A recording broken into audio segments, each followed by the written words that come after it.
Welcome back. This is Justin Prince. Welcome back to the Justin Prince Show.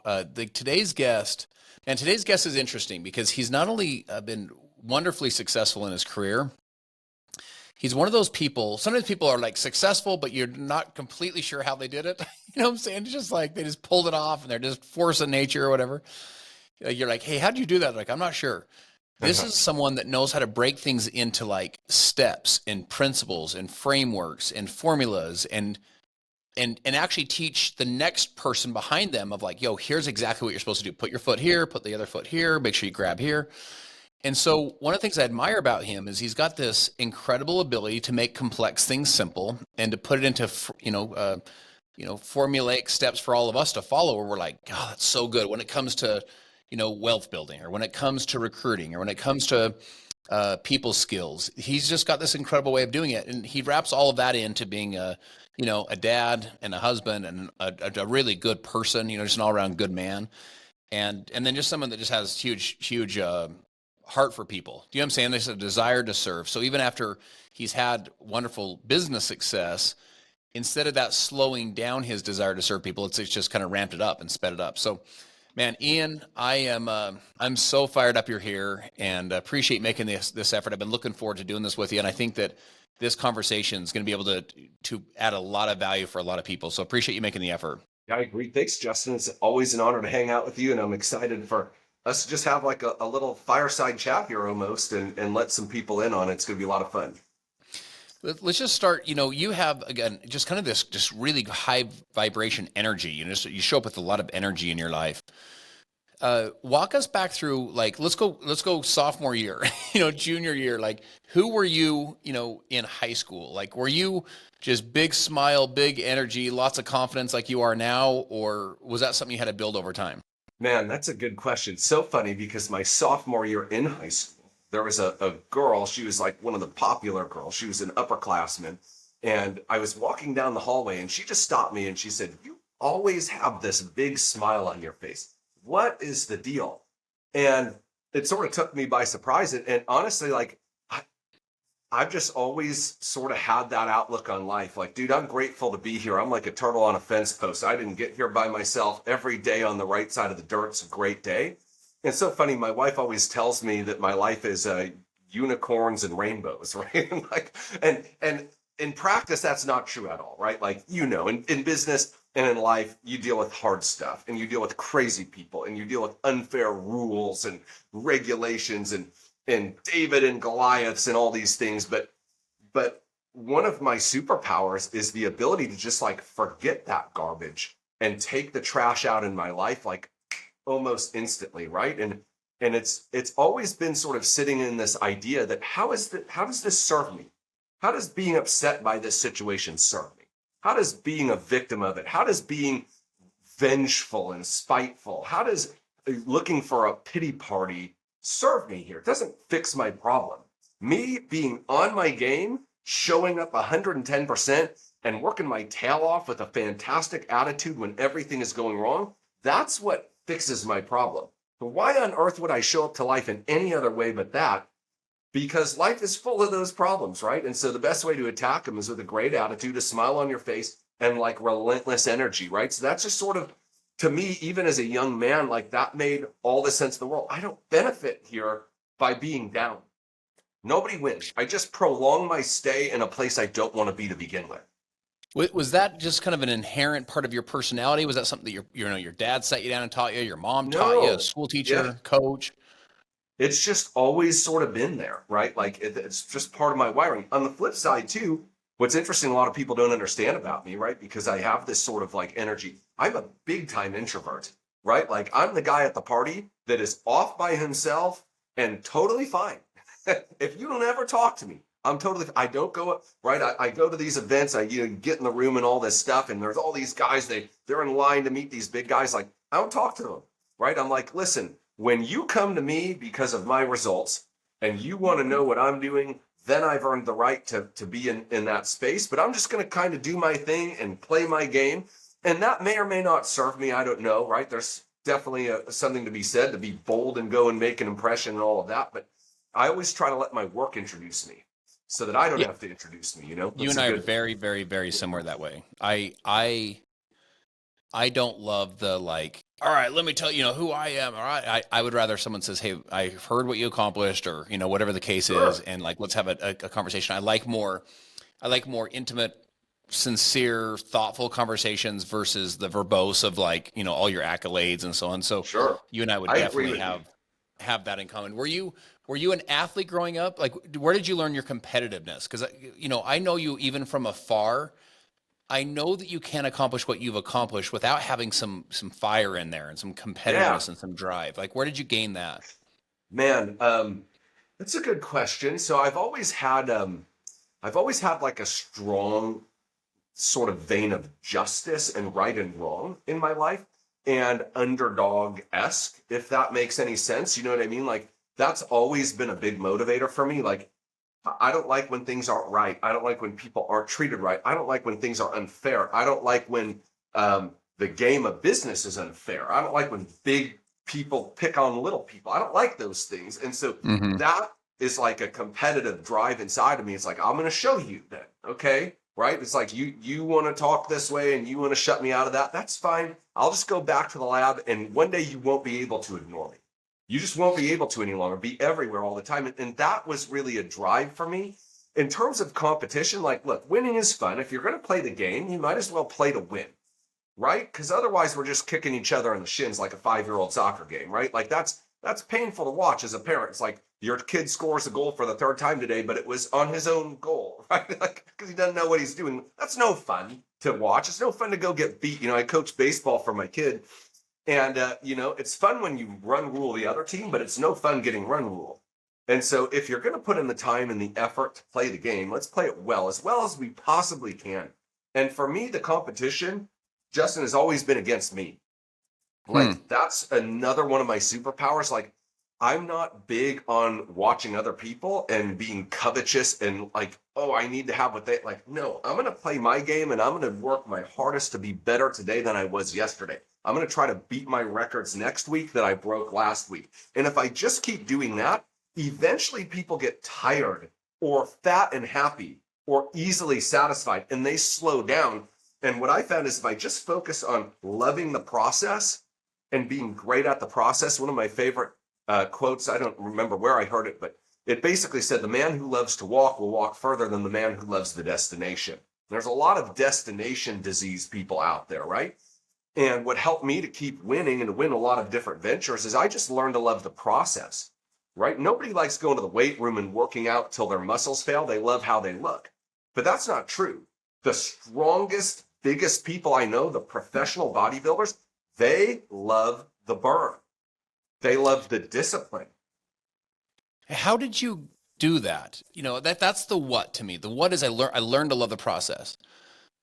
How did you do that? Like if I'm listening right now and I'm like, yo, I'm grinding and I don't know if I love I don't know if I love the grind. I actually want to get to the destination. How did you learn to fall in love with that process? Because I tell people ideas are easy, execution's hard. It's easy to talk a big game. It's easy to, think a big game. It's hard to go execute and make, pay the price. Remember my brother and I were doing a men's physique competition. We both wanted to get in shape. We're doing a men's physique competition. And I did what you're talking about. I had to fall in love with the process versus the idea. Yeah. Because it's like, it's cool to like have the idea of being in great shape. It's cool to have the idea of having a six pack. It's cool to be having the idea of being the best shape of your life. But 5 a.m. is not, that's the process when you have to go work out again. Yeah. Or when you're eating broccoli and, tilapia, you're like, blah, I do not like this process. How Yeah. did you fall in love with the process? What were the steps that you were taking or the mindset shifts that you were having to say, you know what, Yeah. this is all part of this journey that I'm on right now.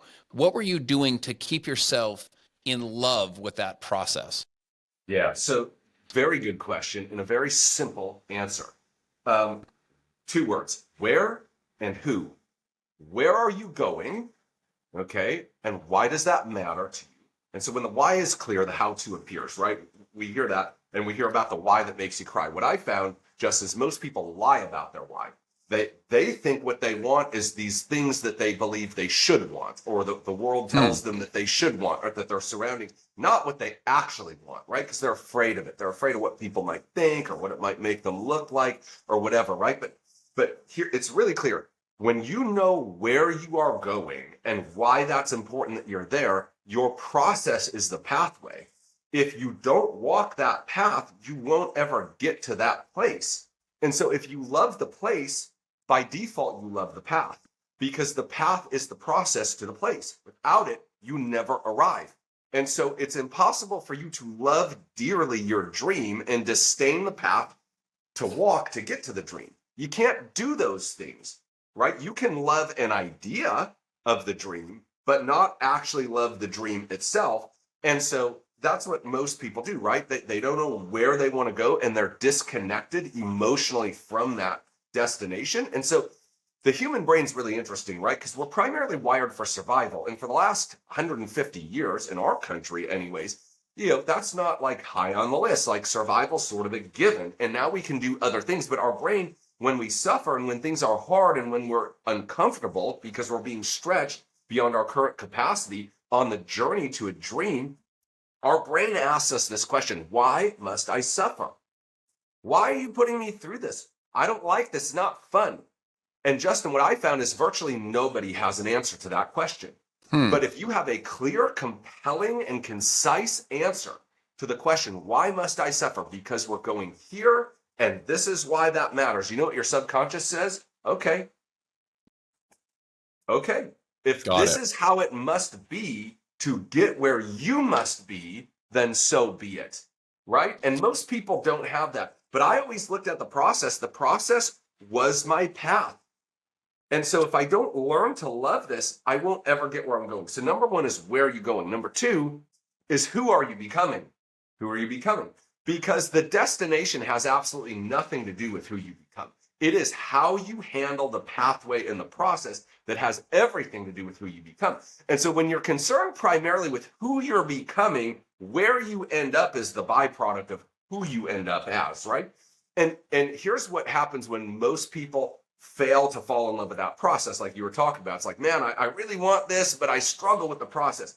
They're focused on the what, not the where or the who. What am I getting out of this, right? What am I going to have? And there's nothing wrong with that, but who am I going to be is infinitely more powerful than what am I going to get, right? Because once you get the thing, Justin, it stops motivating you. Once you get the big house doesn't motivate you. Once you take the trips don't motivate you. Once you have all the nice watches and all the what stops motivating you, but the who never stops motivating those real champions, right? Because there's always something more they can become. There's always something more they can give. And so that's the gift that keeps on giving. It keeps you going long after the material things dull most people. Yeah. Have you ever heard the definition for the word suffer, or where the word suffer came from? So tell me if you've heard this concept, but or I'm so sorry. Let me go back. The word passion. Where does the word passion come from? The word passion means to suffer with. And so, like, if for those that study like the Christian world, it's called the passion of the Christ. What is that? It's the suffering of Christ, basically Christ suffering for mankind. And to your whole point, did he love it the whole time? No. But where was he going? Who was he becoming? What was the importance of it? Made the suffering worth it. It made he had so much passion for the mission, so much passion for the objective, so much passion and love for the people that he was willing to suffer with. A mother is willing to her passion for her child means she's willing to suffer for 9 months and give birth, and produce the child, and then to give birth to the child, and then to raise the child because of her passion for this child, right? So she's willing to suffer with. And so as you were sharing that to me is that passion, right? Where am I going? And then who am I becoming? I want to hear your thoughts on this. A philosophy that I live by, which my guess is you either consciously have lived by something like this, or you maybe subconsciously do, because what I've noticed from you is you live by this. In other words, the way you show up is this philosophy. And it's the overall philosophy of over-delivering. So in other words, not just delivering, but over-delivering. When I watch you online, when we've interacted, you don't deliver, you over-deliver. In other words, you give more than you were maybe paid for, or more than they bargained for. So my philosophy that I've lived by is always do more than you're paid for as an investment in your future. And first question is this: how often is always? You know, always is always. So always is not when you feel like it, always not when it's convenient, always is not when you have the energy. You always what? You do more, not what you're paid for. Most folks, as you know, they don't even do what they're paid for. You do, in this case, more than you're paid for. Why? As an Yeah. investment Well, in your future. And it's the investment in that person you're becoming that you're talking about. yeah, for sure. And it's just a good practice. It makes you different than everybody else. And in a world of everybody clamoring for attention, one of the greatest ways to get it is to do what other people just won't do, right? And then secondly, to me, like, well, it actually is something we live by, right? And man, listen, I'm not perfect, and I dropped the ball, and I'm going to drop the ball again in the future. But it's something that runs deep inside of me. One of the groups that I run for entrepreneurs called the War Room, and one of our 5 pillars is excellence. We don't just do, we overdo. We I don't love just that. finish, we finish well. We I do love more that. than we're expected to do, and we do it faster and better than we're expected to do it. Why? Because we can. Because we can. And the way I've always looked at it, Justin, is if what most people do is they take a workload and they expand it to the allotted time for that workload. And the problem with that is if I could get it done in half the time, I can begin a second project. Well, you're still finishing the first. By the time you're done with the first, I'm on the third. By the time you're done with your second, I'm on the fifth. You can't catch me. You'll never, ever beat me long term. You might beat me for a while. Your talent might take you somewhere faster, but mark my words, I'm be on your tail sooner than you expect. And eventually I'll probably pass you because I can do that forever. I'm a big sustainability person, right? Like I Mm. love sustainable rhythms. I'm Look, we can go compete and fight and run things up quick and pop it, but I want to be able to do something for 10 or 15 years. That's how I look at my dailies and my disciplines. Can I do this for a decade? If not, it's probably not going to get me where I need to go, and I need to reevaluate because success is a 10-year deal. Yeah, you know what's so interesting on that sustainability thing. So I've been really working on my fitness, on updating my identity to like say I want to be weigh this much, body fat, you know, dialed in my macros, the whole thing. And one of the things that I just was like, you know what, I'm not going to do anything that's crash course Yep. I'm not doing it. Like if it's not like something that I could do forever, like something that I could sustain forever, I'm not going to do it. So I love that concept of building sustainable patterns versus, you know, you're kind of in, then you're out, then you're in, then you're out. Yeah. Yeah. Most Uh, I people love I love that you start live by strong. that philosophy of over delivering. Like that's part of your core tenets. It's so interesting to me because that's how you show up. You show up as an over deliverer. Yeah. People, it's so funny because people start stuff all the time, right? But they rarely finish it, and they even more rarely finish it well, right? And so, again, to me, it's just something, and it's something where you can look in the mirror and be proud of who you are and like what you do, right? And that's a lot too, because a mentor of mine used to tell me it's a feel good, do good business. But I think that's life. It's a feel good, do good life. If you feel good about yourself and what you're doing and how you're showing up, you're going to show up bigger and better and faster and stronger and more consistent than you did otherwise, right? And so how do you build that feeling? You know that you can trust yourself to deliver, to do what you said you're going to do. And that's the biggest broken trust relationship most people have is with themselves. They've set a goal and missed so many times. They've started the diet and stopped so many times that they just don't trust themselves to follow through and to finish well.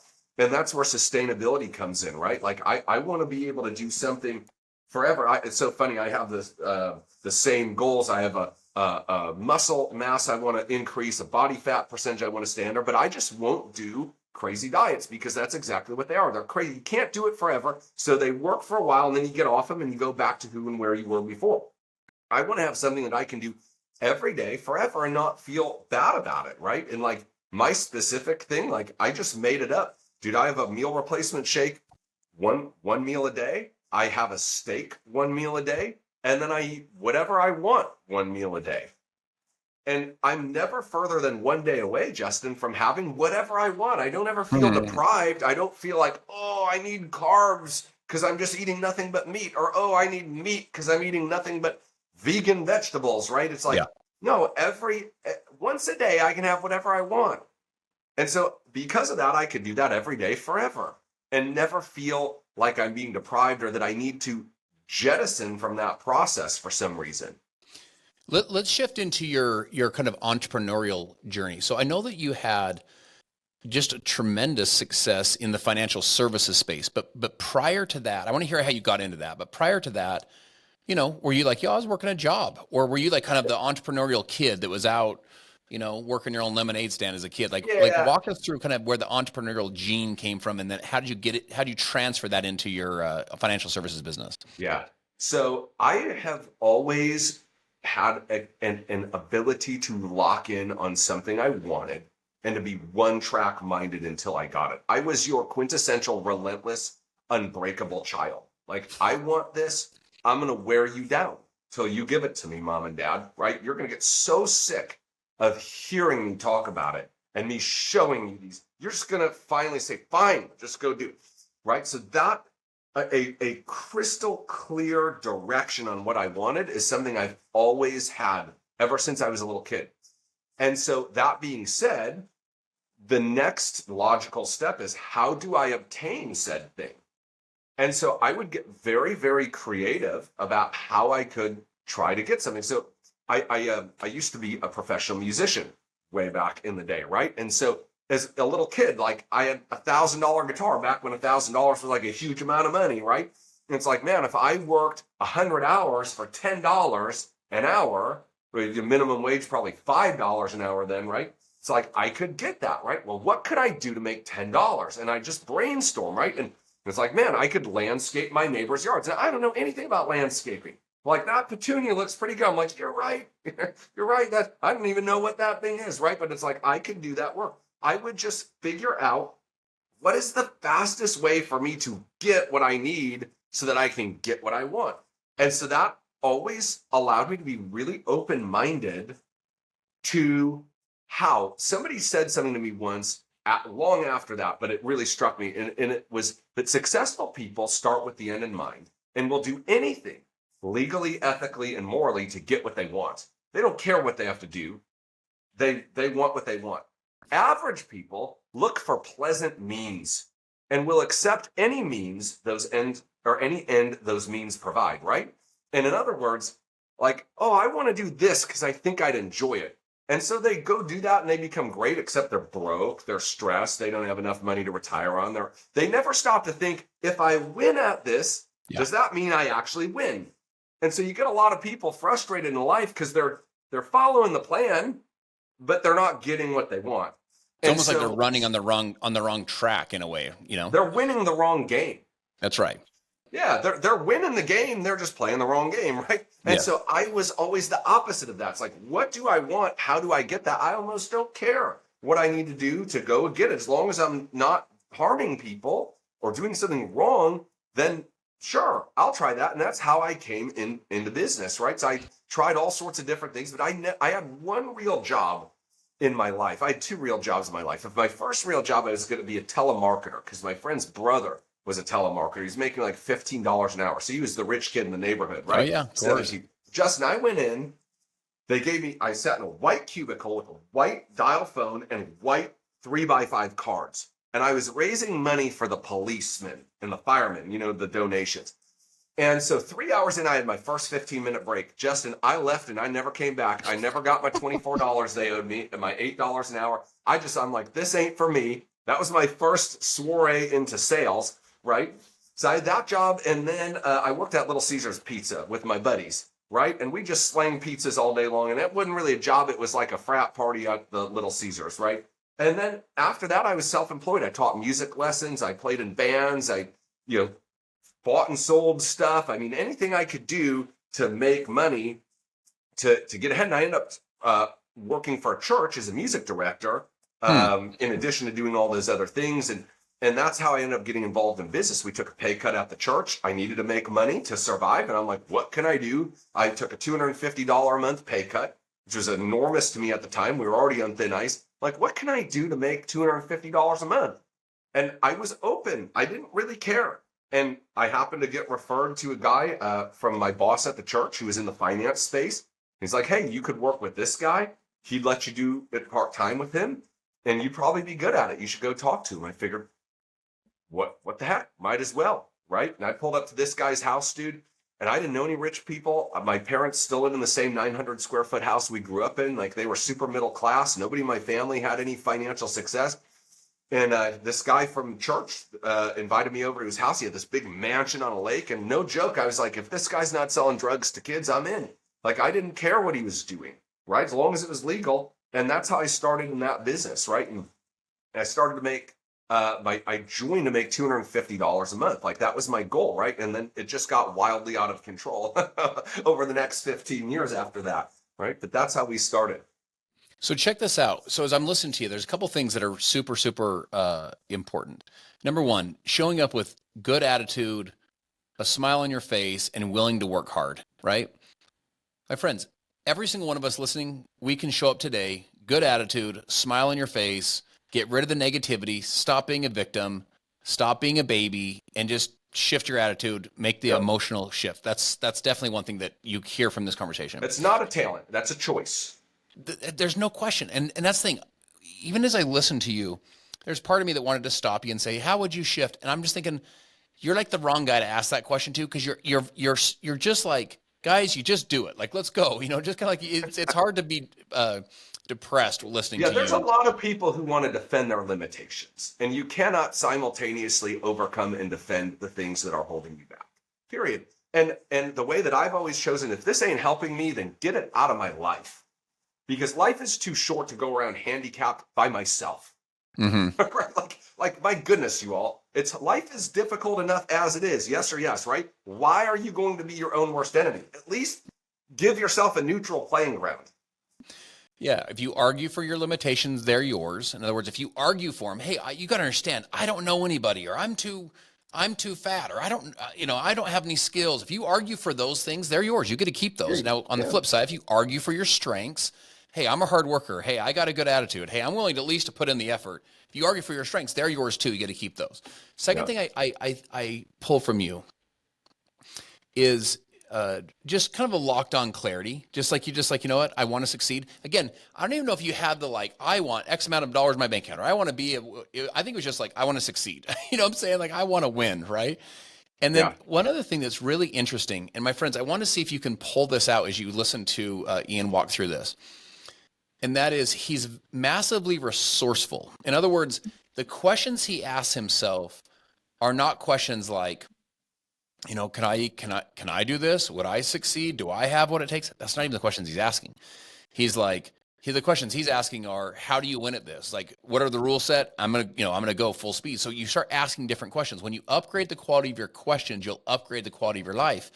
And he's asking questions like, if I had to do it, what would I do? Right? If I had to go make this thing happen, what would I do? And then going and doing it, just doing that. So that resourcefulness, is that a little bit inherent for you, or was that trained into you? The resourcefulness of I'm going to either make a way, find a way, create a way. I mean, it's just, you're a massively resourceful person. I think you could put you in any situation, even today, and you would just kind of tap into the resourcefulness part of you, and you would say, I don't lack resources, I lack resourcefulness. Let's go. I'm going to figure this thing out. How did you harness that? Resourcefulness is a byproduct of hunger. Hunger is a discipline. Okay? So if you just gorged yourself on a Thanksgiving feast from grandma's, right, and you ate so much your neck hurts, like I always do, how motivated are you to go and grab a couple of large pizzas and crush those 30 minutes afterwards? Right? Probably zero. In fact, you're probably negatively motivated. Don't even talk to me about food right now. Okay, well, that's most people. Most people are full on the scraps of life. Okay? They live like they make 4 times what they do using debt. And so they're not outrageously hungry, because they are falsifying a lifestyle and a comfort zone that they have not earned. And they teeter on the brink of disaster all the time in order to maintain that. But it dulls them. It dulls them because they're able to experience what they want without having to be the person that deserves that, which is why they don't keep it long term. They have a lot of stress. But hunger to me is a discipline. I'm always staying hungry. I'm always surrounding myself with people that make me feel like the crapper house on the block, right? And not because I'm a glutton for punishment, but because those people represent my future.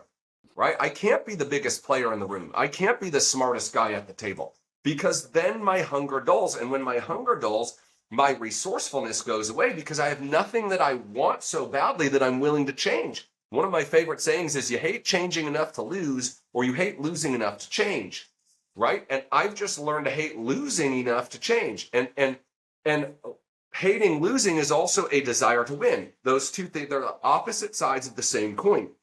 And so learning and creating a discipline, Justin, to stay in a hunger mode, right? Like one of the things I teach the people that I coach, I'm blessed to work with a lot of high performers, and success doesn't make you invincible. Success makes you fat and lazy, period, right? Like, look, it's hard to, be talked to by the Subway sandwich artist when you're starting your business. Like, well, I don't know about that. But when you're making $1 million a year and you go to talk to the Subway sandwich artist about keeping his options open, he looks at you like a four-headed monster. That's even harder. You're like, dude, just make me the cold cut trio, bro. Okay, right? Like it's tougher. It doesn't get easier; it gets harder. So you got to stay hungry. You got to stay in rooms that make you want more. You got to, what you take in, what you read, what you listen to. You've always got to be focused on that next. And when you're hungry, then you have to be resourceful, because you are here and you need to go there. And the only mechanism you have to traverse that gap is you. So that's where that comes from. Yeah, you have a massive amount of confidence, but you also have a massive amount of humility. So check this out. The word humble is the root word of the word humble is humus, and not hummus, but humus. And what it means is organic, dark, rich, fertile soil. So basically it means you could plant in this soil and it's wanting to grow. It's willing to grow. It's just looking to grow. My point is, even as you've become, you talk about it as hunger. And by the way, it is that. You have a lot of hunger. And if you're listening to this, you need to ask yourself, how hungry are you right now? But then the other question is this: how humble are you right now? Meaning, how much are you looking to grow, wanting to grow, willing to get around people that are further down the path than you, that make you feel a little smaller, even though maybe you want to be the King Kong on the block, you get around them, you're like, whoa, I got a long ways to go. That's humility. And so even though you have all this confidence and it kind of comes across as just like so much energy, you also have this underlying humility of like, guys, I'm not done yet. Like, I'm still growing. I'm still wanting to grow, trying to grow, looking to grow. And that's one of the things about you that you really serve at a high level, is because you're looking to serve people, and in that process, grow into the full version of yourself. I mean, is that a fair statement, the way that I'm looking at that? Yeah, that's a fair statement. Again, it goes back to loving the process and who I'm becoming, right? My job is to become who I was created to become. That's my job here on this planet. That's your job too. God, who created you out of nothing for such a time as this and such a place as this, right? He has a dream for our life. It's so much bigger and wilder and more amazing, I think, than anything we can comprehend. And as we begin to walk that path, that dream begins to appear and open a little bit more with every step in front of us. That's our job. The money and the success and the achievements and the accomplishments are all byproducts of that journey, right? Like, they're not what I'm after. I'm after becoming who I'm supposed to be. That's what I'm after. And I know that as I do that, I'll continue to get the rewards that are byproducts of that journey, right? And so to me, like, that just made a lot of sense. And like the humility thing, that's a tough one for me, because nothing irks me more than false humility. You meet those people, right? And they're like, yeah, of course. Right. But second to irking me are like ultra braggadocious, arrogant people, right? like false humility is at the top, and right under that is there. Like, you gotta know who you are and whose you are, and be confident in your trust in yourself, right? And in your work ethic and in your resourcefulness and in your desire to see things through. Okay. And then humble enough to know, like, you don't know it all. I don't know it all. Listen, like, I still take licks all the time, right? I have a few $100,000 I lost last year that showed me, well, I'm apparently not any good at this, and I'm not any good at that, and I should ask this question, that question. And I took some licks the year before. And like, as long as we keep growing and pushing ourselves, we stay humble, right? And that's like one of the things, we've been blessed to have a lot of success, relative amount of success in a number of different ventures that have nothing to do with each other, like totally different verticals. And honestly, like that's one of the things that keeps me humble because every few years I'll go and start again with something I know nothing about from the bottom and take my licks on the way up. And it keeps you humble and know like, hey, just because I was great at that doesn't mean I'm going to be great at this. I got to pay that price again. I got to grow. I got to learn. I got to reinvent. How do you feel like you do it as a father, a husband, a devout husband, and then also a father of three, as you're running different ventures, as you're, super driven to win and to make things happen from a career perspective? You're a person of faith. You're someone that cares deeply about your faith. How do you do it? And then how do you teach others to do it where they can really keep their family, together and keep their, Yeah. go coach the kids' baseball game and so on. How do you teach that? Let's call it that balance or that integration. How do you teach that? And how do you do it Yeah. yourself? That's a good question. So I talk about 5 F's all the time: faith, family, fitness, finance, future self. The big 5. These are the 5 things we can't afford to get wrong in our life, Justin. If we get these wrong, listen, you might be winning financially, you might be winning in your fitness, but if you lose your family, you didn't win. If you end up on the wrong side of the deal for all of eternity, you definitely didn't win.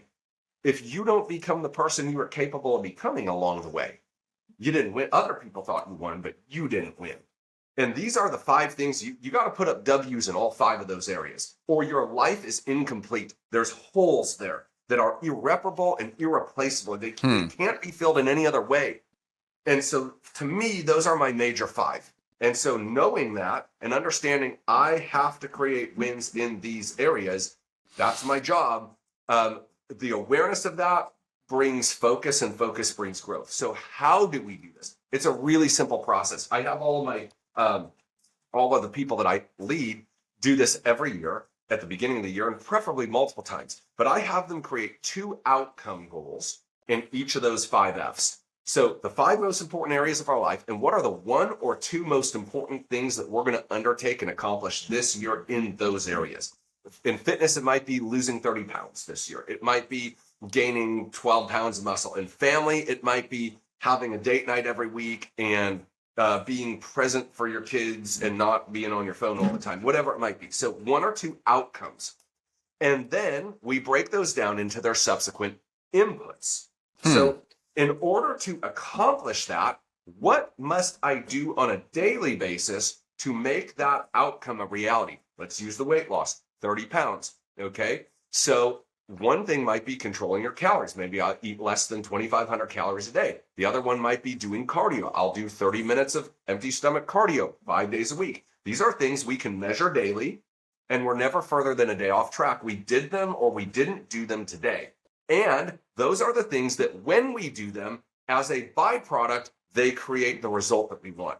And so I call those inputs. And I'm a maniac about inputs with the people that I lead.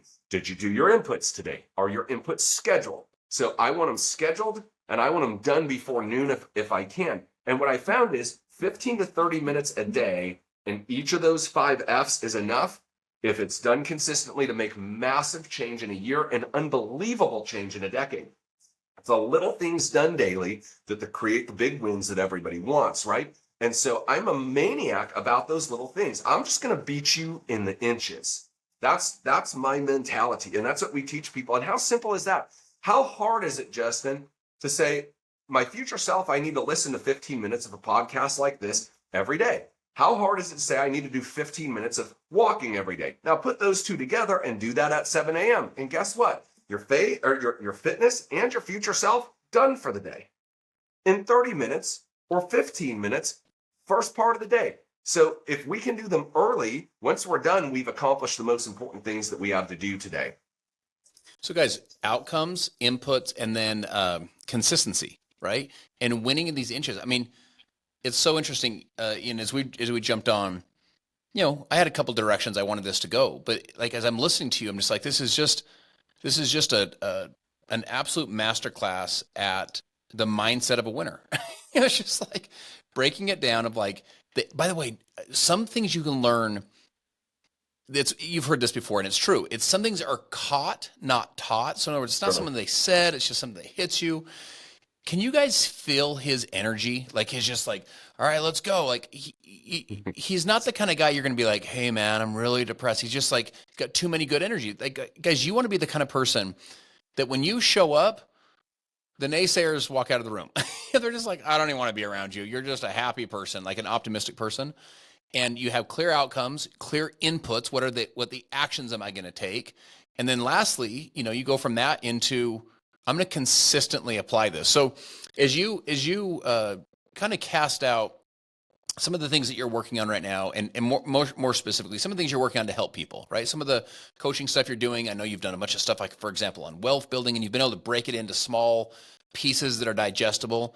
What are some of those things that you're doing to serve people, and how can we get more access to you? How can people get around you more and be around these mindsets and these philosophies? Sure. Yeah, that's a good question. So obviously following me on socials, like I'm always putting good stuff out there at Ian Prukner on Instagram, on Facebook, on whatever else is out there, right? And that's a lot of great free content. I'm throwing stuff out there every day, all day. Definitely go check that out. And then I've got a couple of different groups that I work with. I have a group called the War Room, and it's basically an entrepreneur community, right? Around the 5 F's. How do we build strong people, not just strong businesses, right? And that's a group that meets every week, and we have guys that are working on side hustles, and we've got guys making $3 and $4 and $5 million a year in that group, and everywhere in between. And we all deal with the same things in life, right? Like there's nothing new under the sun. We're dealing with the same things, and most entrepreneurs don't have a community. They're everything, and they can't be real with people, and they can't tell people their struggles, and they can't have a place where they can be honest, and they can go and get help and get consistency and get accountability, and because they're the leader, right? They're providing that for everybody else, but nobody's providing it for them. So you can inquire a little bit about that. I do a bunch of consulting and speaking and training, and then I run a number of different businesses as well, in the technology space, in the digital product space, coaching, consulting, and then I just love to invest, and I love to invest in people and great ideas and different projects, and so that's like kind of the picture of what we do. And man, listen, I'm just trying to help people, help the person I used to be. What could I have used then? What would have made my life easier? How could I have cut some time off of this journey, been a little more efficient? And then I try to make those things. One thing that I will tell people, Justin, if it's okay with you, it's just like a freebie for watching on the mindset thing. So I wrote a book a while back called Byproduct. Not buying a product, but like what you get at the end when you thought you were building something else. It's a byproduct of what you thought you were getting. And my life is a byproduct.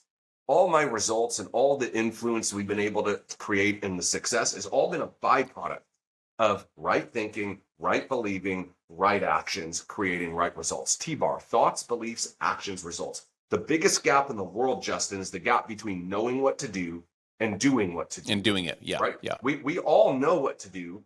That's a thought. But we don't take action. In between thoughts and actions are beliefs. Right? How we see ourselves and what we hold inside, it either is a conduit or a blockage, right? And so I've spent 20 years studying the human belief system, how beliefs are created, held, and used. And I recorded a class on this after I wrote a book. If you are interested in this, go to Instagram, find me on Instagram, send me a DM that just says masterclass, and I will send you guys a free lesson from that course on exactly how to program new beliefs to create sustainable, permanent change, right? And it's something that nobody talks about. It's like, yeah, go do it. Well, how? How do I do that? It's the exact how to make that transformation. So it's totally free. Yeah, just DM me masterclass. I'll shoot it out to you, or have a teammate shoot it out to you. We'll link all of his socials in the show notes here. Nice. But make sure, again, click on it and go get that and start to you can start to think differently, which will help you to believe differently, which will help you to take different action than you've been taking, and will lead to different results. And my friends, sometimes it is that simple, but it's also nice to have a guide. Do you know what I'm saying? It's like every great hero of every great journey has a guide. And Ian is one of those people that can be just a great guide. He's just going to kind of guide you down the path and make sure you don't step over here or don't step over there. So Ian, I just appreciate it, man. You have I just really admire how you show up. I do. I admire how you show up. Most importantly, as a father. Most importantly, as a husband. Most importantly, in your faith. But you really show up with a high level of intention and a high level of energy, and you really show up with a really a high level of intention, meaning your intentions are in the right place. Like your heart to serve really shines through. And it's one of the things I really respect and admire about you, bro. So Thank you, appreciate my you coming friend. on here and sharing and just pouring into the people. It was such a freaking good lesson of just these key life philosophies. And I just appreciate you just pouring it out into people. Justin, thank you so much for your time. It's been an honor. I appreciate your friendship and all the great things that you're doing. And I feel the same way about you. You know, there's a lot of people out there, you know, with a great message or maybe some success and, you know, but they're just not sort of that whole package. I view you as that way as well, right? Like, dude, you got your head on straight. You love your family. You love the Lord. You've been a great success in business, and you serve people. And that's a rare combination, right? That's why you've had the success that you've had in your life and why people listen to you and why they keep listening to you, because they can feel that and they can sense that. So I appreciate that about you as well, my friend. Thanks so much for having me on. All right, guys, make sure you like and subscribe and share this episode. And I will see you guys on our next episode of The Justin Prince Show.